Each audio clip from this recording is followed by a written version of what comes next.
श्री राधा वल्लभ श्री हरिवंश। वृंदावनेश्वरी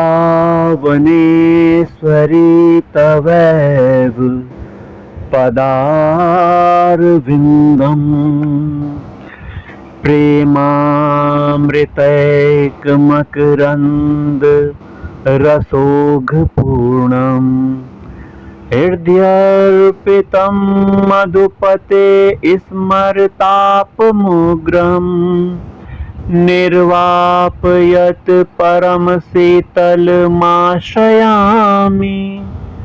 जय जय राधा वल्लभ श्री हरिवंश। जय जय राधा वल्लभ श्री हरिवंश। श्री राधा कृष्ण के चरणों की अनन्य शरणागति हमारे जीवन का एकमात्र उद्देश्य है। राधा कृष्ण के गोरे और सांवले चरण ही हमारे जीवन का एकमात्र साध्य और एकमात्र साधन है। इस बात को जरा स्पष्ट रूप से कह देते हैं कि साधन भी युगल चरण हैं और इन साधन को प्राप्त करने के लिए हमारा सेवा भाव, हमारी निष्ठा, हमारा पूर्ण कर्तव्य, पूर्ण समर्पण इन्हीं गोरे चरणों में है। अंत में हमें प्राप्त क्या करना है? इन्हीं चरणों को ही प्राप्त करना है। अर्थात सब कुछ हमारे ये युगल चरण ही हैं। श्री श्यामा श्याम के युगल चरण ही हमारे सब कुछ हैं, हमारे प्राणाधार हैं। हमारी अनन्य निष्ठा इन गोरे और सांवले चरणों में हो जानी चाहिए। हमें दृढ़ता पूर्वक यह मान लेना चाहिए कि मैं अपने प्रियतम का हूँ, मैं अपने राधा वल्लभ लाल का हूँ और राधा वल्लभ लाल मेरे हैं। यह हमारा एक नित्य संबंध है, कभी खत्म होने वाला संबंध नहीं है। यह हमेशा चलने वाला संबंध है, कभी खत्म नहीं होगा यह संबंध। अगर आपने यह रिश्ता जोड़ लिया तो आपकी स्वीकृति होनी चाहिए। मानने से रिश्ता बनता है। आप किसी भी रिश्ते को मानते हैं तभी तो वो बन रहा है। संसार में बहुत से रिश्ते आप मान रहे हैं और वो आपके सगे संबंधियों के रिश्ते से भी बड़े हैं। जैसे मित्रता का रिश्ता, अपने पड़ोसी के साथ अच्छे संबंधों का रिश्ता। बुरे समय में यह मित्र और ये पड़ोसी ही काम आ रहे हैं, अपने दूर हो जा रहे हैं, जिसको आप रक्त संबंध से अपना मानते हैं। वहीं यहाँ हम श्री राधा कृष्ण को अपना मानने की बात कर रहे हैं। ये वास्तव में हमारे ही हैं, हम उनके हैं। हम इसे भूले बैठे थे। हमारी स्मृति में यह भूल हो गई थी स्मृति को कि हम संसार के हैं, संसार हमारा है, जबकि वास्तव में हम भगवान के हैं और भगवान हमारे हैं। हम संसार के भोगों, लालसा, इच्छा, कामना की पूर्ति के लिए इस संसार को ही सब कुछ मान रहे हैं, जबकि यह संसार तो नष्ट होने वाला है। हमें भगवान की प्राप्ति कैसे करनी है? भगवान के नाम को जाप करते करते। भगवान का नाम बहुत पवित्र है, अति दिव्य है, अति मधुर है, अति रस प्रदान करने वाला है। लोगों को लगता है कि नाम लेने से क्या होगा। यही एक नाम जब आपकी मृत्यु होगी भारी पड़ जाएगा आपके पापों पर। एक तराजू में आपके पाप रखे जाएंगे और दूसरे तराजू में भगवान का नाम, एक नाम रखा जाएगा, श्री राधा कृष्ण का नाम रखा जाएगा। जो आपने लिया है जिंदगी में, वो नाम भारी पड़ जाएगा आपके पापों पर और आपको वह गति देगा, वह चमत्कार करा देगा जो आप कभी सोच नहीं सकते। आप नरक तो जा नहीं सकते, आपका कल्याण ही करेगा भगवान का नाम। अतः भगवान के नाम से प्रीति करके भगवान के नाम में डूब जाना, भगवान के नाम का नित्य चिंतन करना, भगवान के नाम का नित्य जाप करना, यही हमारा कर्तव्य है। अपने सभी कर्मों को करना है आपको।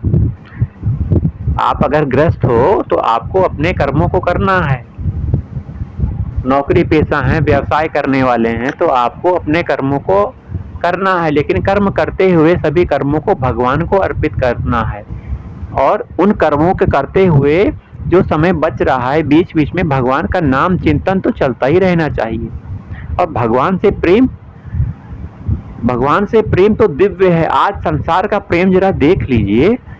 एक छोटे बच्चा बच्ची आपस में प्रेम कर लेते हैं, और यदि उनका संयोग नहीं बैठा तो वो मरने के लिए भी तैयार हैं और अपने प्राण को भी छोड़ देते हैं। ये एक संसार के प्रेम की बात है। यहाँ तो दिव्य आध्यात्मिक प्रेम है, भगवान से प्रेम की बात है। इस प्रेम में हमें पीछे नहीं हटना है। इस प्रेम में भगवान को अपना बना ही लेना है, भगवान को अपना बना ही लेना है, संसार को भूल कर। संसार मिथ्या है, झूठ है, यहाँ सब कुछ सत्य नहीं है, सब कुछ असत्य है।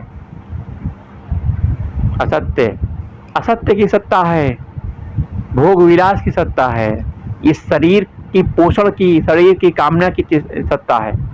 शरीर तो कुछ समय के लिए इस आत्मा ने धारण किया है। इस आत्म कल्याण के बारे में कोई व्यक्ति सोचता नहीं है। आत्मा के बारे में नहीं जानता व्यक्ति, भगवान के बारे में क्या जानेगा। तो आत्म कल्याण के लिए हमें विचार करना चाहिए। इस आत्मा का कष्ट क्या है, हमें यह विचार है? नहीं विचार है। इस आत्मा का कष्ट यह है, यह बार बार एक शरीर से दूसरे शरीर में जा रहा है, और उस शरीर में जो कष्ट हो रहे हैं उस आत्मा को भी भोगने पड़ रहे हैं। इस मनुष्य शरीर में तो थोड़ा बहुत आनंद है, थोड़ा बहुत सुख है, परंतु यदि वृक्ष योनि प्राप्त हो गई, अन्य जीव जंतु की योनि प्राप्त हो गई, तो उस योनि में तो घोर कष्ट है, घोर पीड़ा है। बताइए, कोई डॉक्टर नहीं है उन जीव जंतुओं का, पेड़ पौधों का। कोई बीमारी हो गई तो वो तड़पता ही रहेगा, अपनी बीमारी झेलता ही रहेगा। हमारे यहाँ तो मनुष्य योनि में आपको डॉक्टर हैं, बहुत सुविधाएं हैं, तब भी आप भगवान को भूल चुके हैं। भगवान को मत भूलो, भगवान का नाम ना भूलो, भगवान की लीला मत भूलो। भगवान की कथा दिव्य है। इस कथा को सुनते सुनते, श्रवण करते करते हम भगवान को प्राप्त कर लेंगे।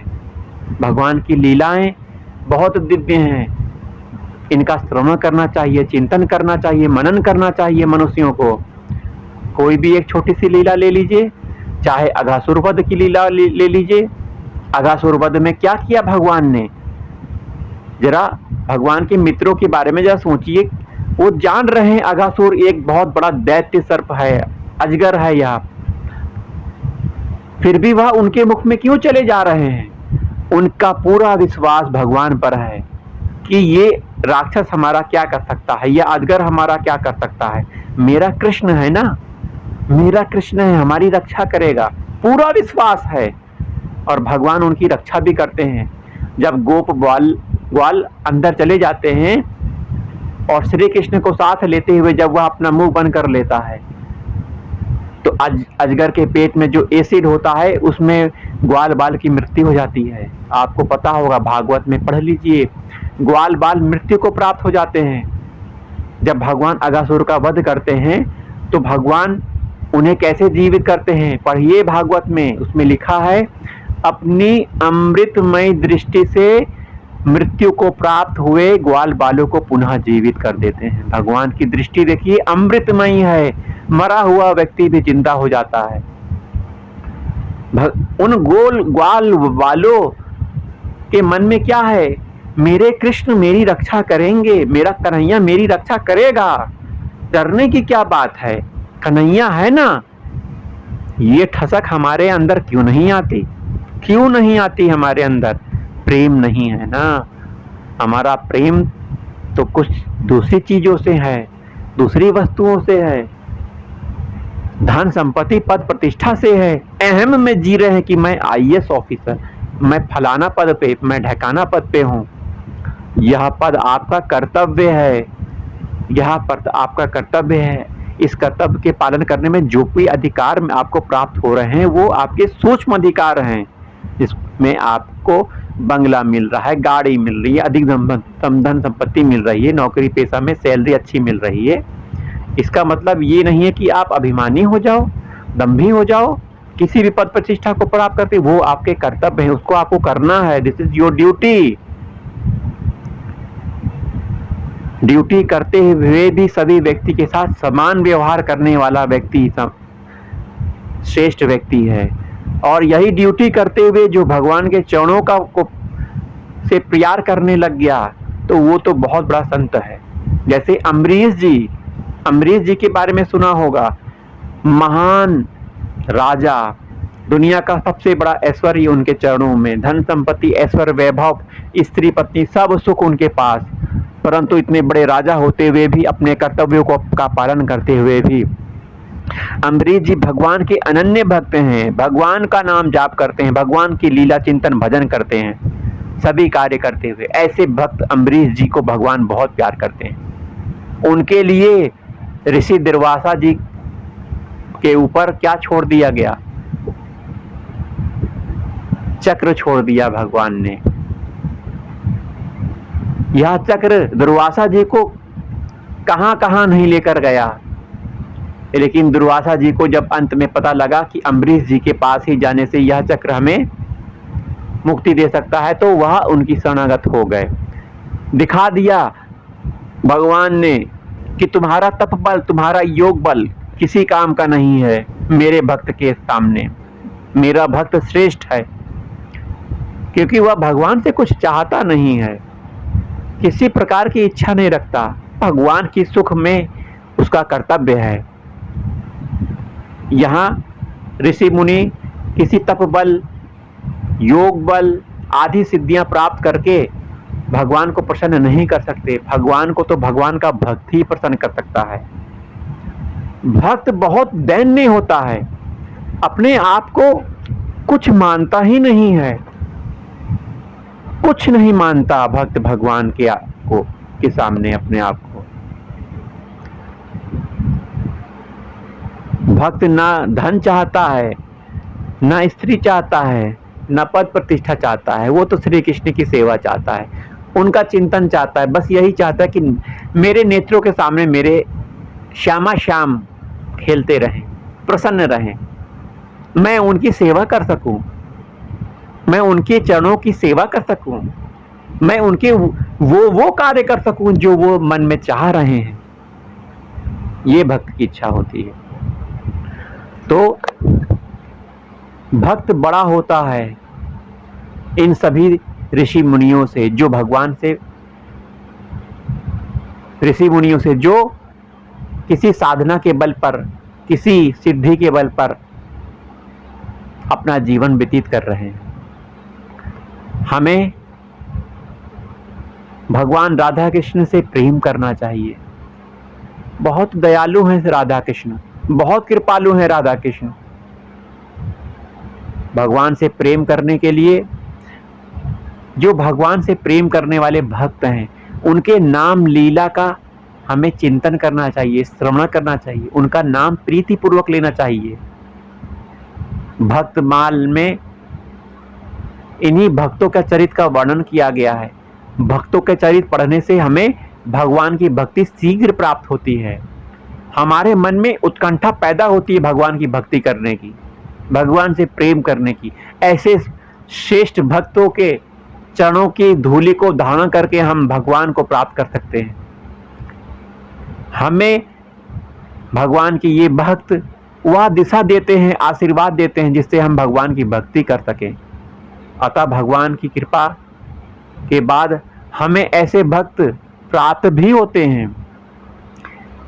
हमें नित्य भगवान के भक्तों के नाम का जाप करना चाहिए, उनका एक बार तो नाम लेना ही चाहिए। बहुत से भक्त हैं भगवान के। वहीं वृंदावन धाम बहुत पवित्र धाम है। यह धाम भगवान का घर है। एक बार तीर्थों के राजा प्रयाग ने भगवान से शिकायत की कि सभी तीर्थ मुझे कर देने आते हैं, क्योंकि आपने मुझे तीर्थ का राजा बनाया है, यह वृंदावन धाम मुझे कर देने क्यों नहीं आता प्रभु? तो भगवान ने उत्तर दिया, बेटा मैंने तुम्हें तीर्थों का राजा बनाया है प्रयागराज, अपने घर का मालिक नहीं बनाया है। वृंदावन मेरा घर है। तो वृंदावन भगवान का घर है। यह एक ऐसा दिव्य स्थान है जो कभी खत्म नहीं होता। इस पृथ्वी लोक का, इस सृष्टि लोक का एक दिन अंत होगा, परंतु इस वृंदावन धाम का कभी अंत नहीं होगा। क्यों? क्योंकि यह ब्रह्मा का बनाया हुआ नहीं है। यह पृथ्वी लोक या सृष्टि, हम सभी मनुष्य, पेड़ पौधे, जीव जंतु ब्रह्मा के बनाए हुए हैं। हम सबका अंत होगा, परंतु इस वृंदावन धाम का अंत नहीं होगा। और इस वृंदावन धाम में, वृंदावन के रज के बहुत बड़ा महत्व है, क्योंकि इस रज में मेरे श्यामा श्याम नित्य विचरण करते हैं, नित्य लीला करते हैं, आज भी करते हैं। उनके श्री चरण इस रज में हर जगह फैले हुए हैं। वहीं दिव्य भक्त, साधु संत, महात्मा, भगवान का नाम जाप करने वाले साधक अपने चरण धूलि से इस वृंदावन धाम के प्रत्येक कण को पवित्र पावन कर रहे हैं। तो ऐसी धूली, वृंदावन की धूल जिसे रज कहते हैं, हमें नित्य अपने सर पे धारण करनी चाहिए। इस वृंदावन रज को धारण करके हम भगवान की प्रेमा भक्ति प्राप्त कर सकते हैं, श्री राधा रानी को प्राप्त कर सकते हैं, श्री राधा रानी के चरणों की ठसक प्राप्त कर सकते हैं। इस वृंदावन और वृंदावन रज के प्रभाव से हमें वृंदावन में प्रत्येक व्यक्ति को, जो वहां रह रहे हैं, जन्म से रह रहे हैं, उनके प्रति आदर भाव करना है, उन्हें सम्मान देना है, क्योंकि वह भगवान के घर में रह रहे हैं, वो भगवान के निज जन हैं। वो जो कुछ भी कहें हमें एकदम सह लेना है उनकी बातों को और उन्हें प्रणाम करना है। वृंदावन के जो बंदर हैं वो भगवान के निज सहचर हैं, उनकी सेवा करनी है, उन्हें कुछ खिलाना पिलाना है। वृंदावन के लता पता, पेड़ पौधे सब भगवान स्वरूप हैं। एक एक पत्ते में राधा नाम छुपा हुआ है, सब राधामय है। वृंदावन राधा जी ही है, समझिए, क्योंकि वृंदावन की महारानी मेरी राधा रानी है। उनकी कृपा प्राप्त करने के लिए हमें श्री राधा कृष्ण के चरणों में प्रेम करना है, वृंदावन से प्रेम करना है, वृंदावन का आश्रय लेना है। आश्रय लेना अर्थात वृंदावन में अगर आपका वास नहीं हो पा रहा है तो कोई बात नहीं, आप समय समय पर 1 महीना 2 महीना जो आपकी क्षमता हो वृंदावन दर्शन करने जाइए और यह आश्रय दृढ़ करिए कि मैं वृंदावन का हूँ, वृंदावन मेरा है, मैं वृंदावन के बिना नहीं जी सकता। भले मैं दूर रह रहा हूँ लेकिन मैं वृंदावन के बिना नहीं जी सकता। वृंदावन मेरे प्राण है, मेरे जीवन है। तो वृंदावन से जिसको प्यार हो गया उसे राधा रानी से प्यार हो गया, उसे मेरे बांके बिहारी राधा स्नेह बिहारी से प्यार हो गया, उसे मेरे राधा वल्लभ लाल से प्यार हो गया, उसे राधा रमन जी से प्यार हो गया। तो हमें वृंदावन के प्रति बहुत प्रेम भाव रखना है, आदर भाव रखना है। वृंदावन इस समय आप जो देख रहे हैं वैसा नहीं है। जब आपकी दिव्य दृष्टि प्राप्त हो जाएगी तो यह ईंट पत्थर नहीं दिखेगा आपको दिखेगा एक बहुत सुंदर वन है, जिसमें बहुत सुंदर लता पताएं हैं, जिसमें मेरे युगल सरकार नित्य कीला कर रहे हैं, साथ में सहचरियां हैं। सहचरियां भगवान की सेवा में लगी हुई हैं, भगवान की सेवा कर रही हैं, भगवान नित्य लीला कर रहे हैं। मेरे युगल सरकार वृंदावन में नित्य लीला कर रहे हैं। ऐसी दृष्टि हमें कैसे प्राप्त होगी? वृंदावन के प्रभाव से, श्री राधा रानी की कृपा से और भगवान के दिव्य रसिक महात्माओं की कृपा से। तो हमें श्री राधा रानी के चरणों की अनन्य शरणागति प्राप्त करनी है। एकमात्र आश्रय, एकमात्र सहारा, एकमात्र बल श्री राधा कृष्ण ही हैं। श्री राधा कृष्ण के युगल चरण ही हैं। श्री राधा वल्लभ श्री हरिवंश। जय जय श्यामा जय जय श्याम, जय जय श्री वृंदावन धाम, जय जय श्यामा, जय जय श्याम, जय जय श्री वृंदावन धाम। मेरी श्यामा मेरो श्याम, मेरी श्यामा मेरो श्याम, मेरो श्री वृंदावन धाम। जय जय श्यामा, जय जय श्याम, जय जय श्री वृंदावन धाम।